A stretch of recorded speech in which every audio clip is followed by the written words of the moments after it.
Day, everybody, and welcome to the Compasa. Today, I'm gonna go through an article from the Financial Times. Uh, it's from I think the 8th of January, so it's somewhat old, but still quite recent.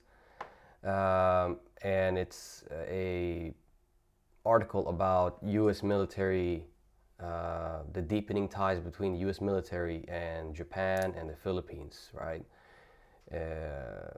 And it's James Bierman, General James Bierman, who outlines, a sweeping reform, though, to adapt force for possible conflict over Taiwan. So, U.S. military deepens ties with Japan and Philippines to prepare for China threats. Top Marine Corps General James Bierman outlines sweeping reform to adapt force for possible conflict over Taiwan. The U.S. and Japanese armed forces are rapidly integrating their command structure and scaling up combined operations as Washington and its Asian allies prepare for a possible conflict with China, such as a war over Taiwan, according to the top Marine Corps general in Japan. The two militaries have seen exponential increases just over the last year in their operations on the territory they would have to defend in case of a war. Lieutenant General James Bierman, commanding general of the 3rd Marine Expeditionary Force and of Marine Forces Japan, told the Financial Times in an interview.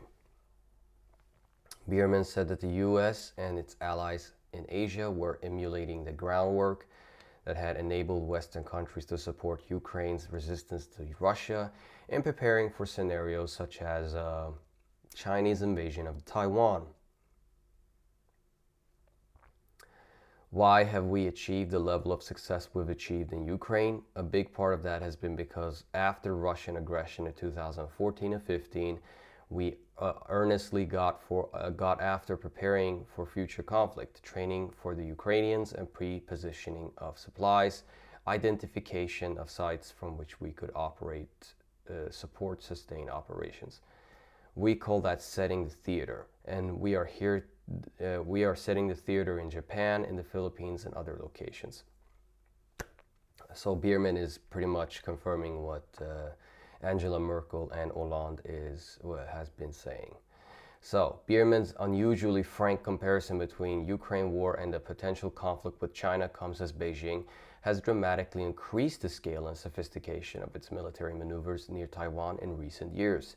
Japan and the Philippines are also intensifying defense cooperation with the U.S. in the face of mounting Chinese assertiveness.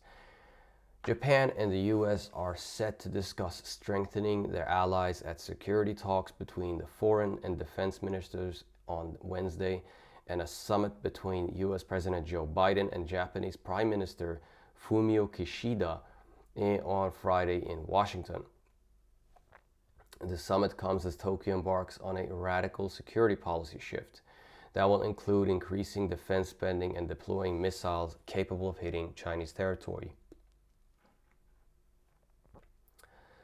The 3rd MEF is the Marine Corps' only crisis response force permanently stationed outside the U.S. It operates within the range of Chinese medium and long-range missiles, with which Beijing seeks to constrain U.S. operational freedom in the region.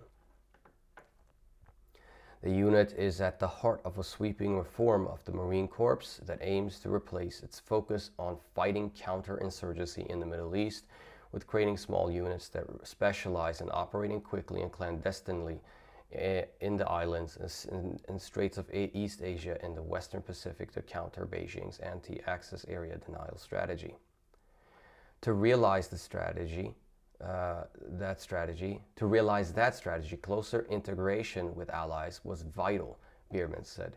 In a series of recent exercises, the Marines for the first time set up bilateral ground tactical coordination centers rather than exchanging liaisons with allies' command points. In another sign of deepening cooperation, specific Japanese military units have been designated as part of the stand-in force alongside the 3rd MEF and US Navy and Air Force units. Instead of a round robin of Japanese military units working with US counterparts, as in the past, my apologies, a standing community of interest is emerging of allied units with the responsibility for operational plans, Bierman added. He said while the US military was paying attention to Chinese aggressive behavior around Taiwan, the People's Liberation Army should not be perceived as being 10 feet tall. Well, in fact, well, the US has actually recognized Taiwan to be a part of China, so who's acting aggressive here, really? When you talk about the complexity, the size of some operations they would have to conduct, let's say in an invasion of Taiwan, there will be indications and warnings, and therefore there are specific aspects to that in terms of geography and time, which allow us to posture and be most prepared.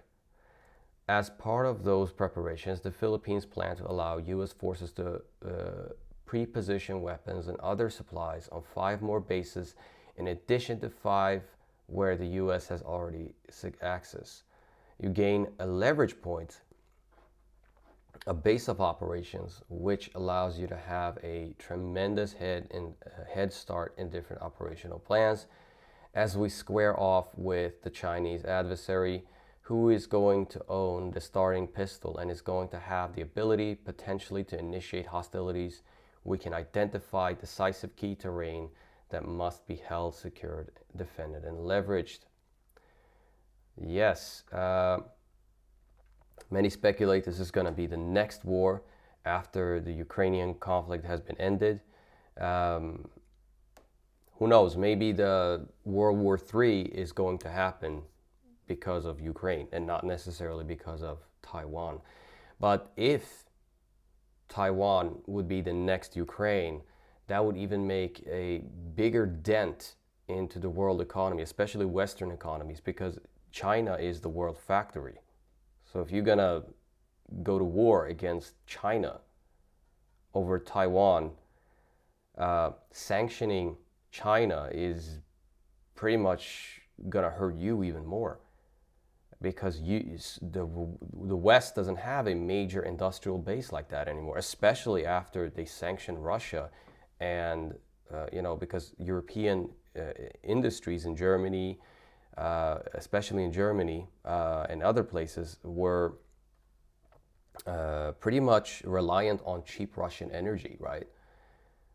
But no more, right? So imagine if they go to war against China, like, where are you gonna get your shit from? You know what I mean? Your products and consumer goods and all that stuff. So no, this is a burning and crashing empire which is acting like a child having a tantrum, and they are attacking like wild dogs against China and Russia because they are seeing that their dominance is pretty much going away. It's going away, right? They're not open to a multipolar world. And as I've said before, even with a multipolar world, I believe, and many others believe, that the United States is still going to play a significant role, but it's not going to play the dominant role. It's not going to be this rules-based order as the European Union and the United States have been talking about, right? The garden versus the jungle, this type of racist, white supremacist language that they use. And that's why they're attacking both China and Russia. They can't stand the fact that these countries are surpassing them economically, militarily. They're standing up against, Western dominance. This is not about democracy. United States never cared about democracy. EU doesn't care about democracy. I mean, they have worked with some of the most atrocious, dictatorships and regimes across the world. Colombia, Saudi Arabia, you name it. Back in the day, during what was his name? Suharto, I think, in Indonesia. Mobutu in Congo. I mean, we can go on and on. Many other Gulf states that are still around today. So, if you serve the interests of Western capital, you will get an attaboy. But as soon as they don't need you anymore, they're gonna get rid of you. And Henry Kissinger actually said it's actually worse to be America's friend than enemy. An enemy already knows that, we know in what type of position we got you in, you know what I mean, political position. But a friend, you can be a friend now, but maybe tomorrow you're not going to be a friend. So no, the next war might be in Taiwan, and I believe so myself. I just wanted to read this article and get this information out, I guess. And I appreciate everybody. If you like, share, and subscribe, and take care.